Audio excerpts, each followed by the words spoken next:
اللهم صل علی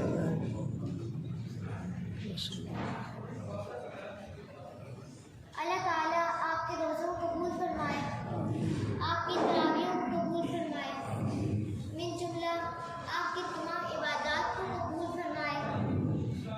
اللہ کے نبی صلی اللہ علیہ وسلم نے فرمایا، من صام رمضان ایمانا واحتسابا، جو شخص رمضان کے روزے رکھتا ہے ایمان اور ثواب کی نیت سے، غفر لہ ما تقدم من ذنبہ، اللہ تعالیٰ اس روزے کی برکت سے اس کے اگلے اور پچھلے تمام گناہ معاف فرما دیتا ہے۔ سبحان اللہ۔ اللہ تعالیٰ کی خاص روزہ اللہ تعالیٰ کی خاص عبادت ہے۔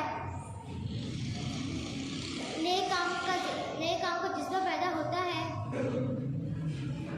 برائیوں اور بدیوں سے انسان محفوظ رہتا ہے۔ ایک موقع پر حضرت محمد صلی اللہ علیہ وسلم نے فرمایا، روزے دار کی دعا اللہ تعالیٰ قبول فرماتا ہے، روزے دار کی دعا اللہ تعالیٰ قبول فرماتا ہے۔